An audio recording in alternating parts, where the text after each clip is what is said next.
ადგილობრივი თვითმმართველობის არჩევნების მოახლოებასთან ერთად წინასაარჩევნო კამპანიაც აქტიურ ფაზაში შედის. ქალაქის ქუჩებში უკვე გამოჩნდა პოლიტიკური პარტიებისა და საარჩევნო სუბიექტების სააგიტაციო მასალები.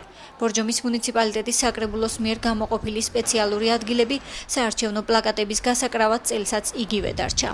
ძირთადში ეს არის ქალაქის ტერიტორიაზე არსებული ბილბორდები და ასევე ავტობუსების გაჩერებები, სადაც შეუძლია ნებისმიერ ასე ვთქვათ საარჩევნო სუბიექტს გააკრას თავისი პლაკატები.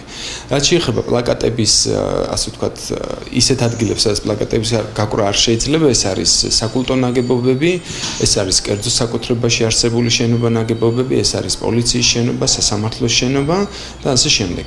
რაც შეეხება ვთქვათ კერძო მესაკუთრის თანხმობის შემთხვევაში შეიძლება კერძო მესაკუთრის ასე ვთქვათ ქონებაზე ნებისმიერ ადგილზე გაიკრას პლაკატები, თუმცა აქვე გეტყვით იმასაც, რომ აღნიშნულ საკითხს მართალია გაწერს საქართველოს ორგანული კანონის საარჩევნო კოდექსი, თუმცა მისი კონტროლი და შესაბამისი ასე ვთქვათ სანქციების გამოყენება და შესაბამისი რეაგირება ევალება ადგილობრივი თვითმმართველობის წარმომადგენლობითი ორგანოს, ამ შემთხვევაში ბორჯომის მუნიციპალიტეტის საკრებულოს.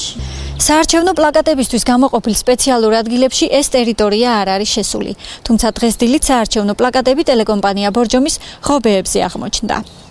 ქალაქის ქუჩებში სააგიტაციო მასალა უკვე განათავსა საქართველოს პატრიოტთა ალიანსმა, ქართულმა ოცნებამ და ლეიბორისტულმა პარტიამ. პლაკატების ნაწილი მისთვის გამოყოფილ ადგილებზეა გამოკრული, ნაწილი კი აკრძალულ ადგილებზე.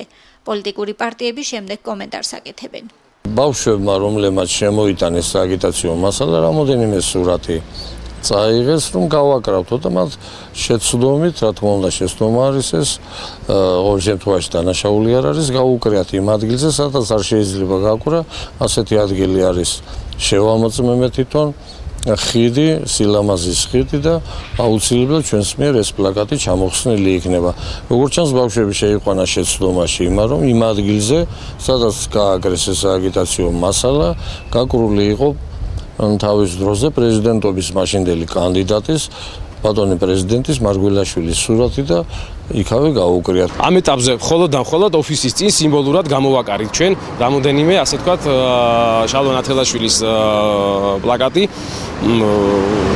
თუ ჩვენ ვინმე დაგვარწმუნებს მაგაში და დაგვიმტკიცებს რომ ეს არის ასე ვთქვათ უკანონოდ გაკეთებული, ჩვენ დავემორჩილებით კანონს და მოვახდენთ ამის დემონტაჟს. არანაირი პრეტენზია არ გაგვაჩნია. რაც შეეხება ქართული ოცნების საარჩევნო პლაკატების აკრძალულ ადგილებზე გაკვრას, პარტიის საარჩევნო შტაბში დღეს კომენტარი ვერ გააკეთეს, რადგან პარტიის წარმომადგენლები ბორჯომში არ იმყოფებოდნენ.